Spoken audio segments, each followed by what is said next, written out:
Hey, how's it going, everybody? So, I've seen some discussions about this new hero and people trying to figure out if she's that good or not. And I'm not seeing the complete story told. So, I feel like I need to add my perspective to the mix here to paint a complete picture. So, we have a 5-star, obviously. Finally, a true 5-star sniper, which is a benefit. Ranger class is a pretty impacted class. There's a lot of good heroes in there. You may not have all of them, so that might not be an issue for you, but it is a full class of good heroes. So people are saying she's just kind of like Liana. It's about the same damage as Liana. So let's look at Liana real quick, and this is going to be Liana with costume bonus. So if we look at the actual costume version, her snipe damage goes down to 482, which is a pretty big difference from where it was, because if we think this is a 30% difference, 30% of, if we round up to 900, that's 300 damage. That's a big difference.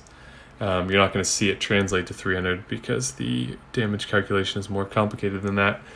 But if we look here, 765 and 512% damage. The new hero Gefjon is 772 at 500%. So Liana has the edge by just a little bit over 50, which is not that significant, but she does still have the edge. So in terms of their damage, you could pretty much say those are about equivalent. Mathematically there's a slight difference, but they're pretty much the same thing. So that part is true.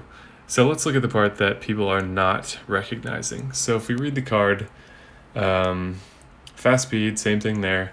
Steals minions from the target, deals 500% damage to the target. So I don't know if you know this, but the order that these things are written in is very important because that's the order that they happen in. So the most significant thing that people are not calling attention to and not recognizing is that she steals minions before she does damage. So if you're looking at a target that has, say, 3 minions on it, that's like over 500 typically. Depends on the minions. There's a lot of fluctuation there. But like Beer's minions, for example, are 270. So if there were 3 of those, that's 750 damage. So if you're on offense and you're attacking a hero with 3 minions on it like that, that's going to soak up the vast majority, like over 80%, maybe 90%, maybe not that much, but it's going to soak up the majority portion of your hit just to kill those minions, right? And that's where people need to understand that minions are essentially HP, and at times they act as temporary HP. So if you're at full health and you have 3 minions, well then whatever the health of those minions is temporary HP for that hero, because minions have the same defensive stat as the hero that they're on. They literally just act as an extension of the health bar. So if you can remove those minions first, so say there's that example where there's 3 of them on there, say they total to 600 HP. If you can remove those first and deal a snipe that's on the same level as Liana with costume bonus, which is the hardest hitter in the game, you're doing I forget what number I just said, but you're doing 6 to 700 and whatever number I said, extra damage on top of that. So you're doing just about the hardest snipe in the game with this 600 plus extra damage if we're talking about 3 minions on average. And you're taking those minions for yourself, so you're healing as well. So in a game that's shifting towards tons of different minion heroes, that is a huge offset, and no one is really talking about that. So I think that's the reason why they made her health so low, because she has a high potential to constantly be adding temporary HP by stealing other minions.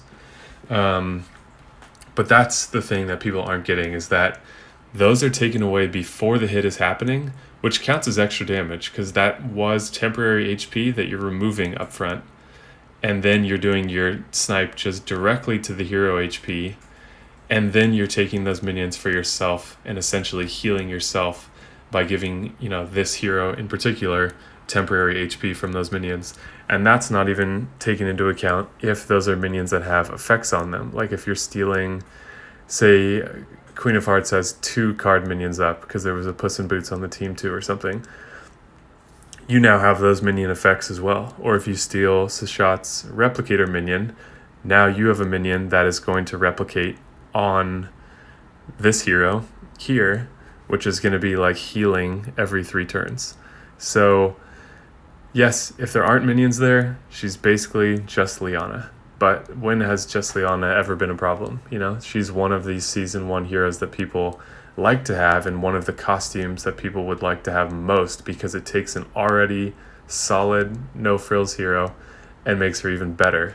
And this is basically like Liana 2.0 with some fresh mechanics and the potential to deal as much as, I don't know, 750 extra damage, depending on the HP of the minions that are on the hero, and then healing from that as well. So really exceptional. I'm not seeing that represented in other people's perspective of her, which I think is a mistake.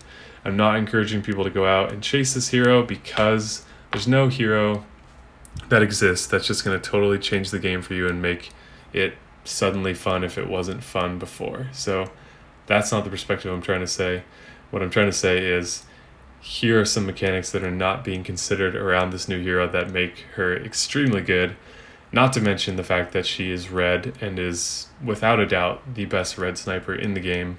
But I think because of this mechanic and because of the minion meta that we're in, that makes her one of the best snipers in the game, period.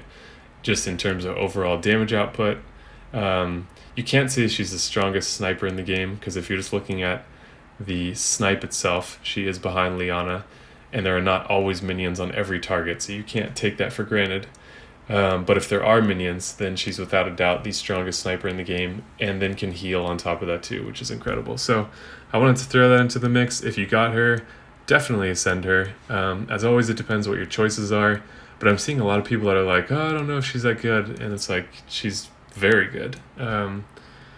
So I wanted to add that to the mix, and let people consider this while they still have time. So if you're saving up tokens because you didn't think she was that good in favor of something else, well, see what you think in light of this additional information, and you can help inform your decision on how you want to proceed. But I wanted to add that to the mix. Thank you guys for watching. If you enjoyed the video, leave a like. As always, share with your alliance mates or people in your line groups, etc. if you feel like this information might benefit them. Thank you guys so much for watching, and I'll see you in the next video.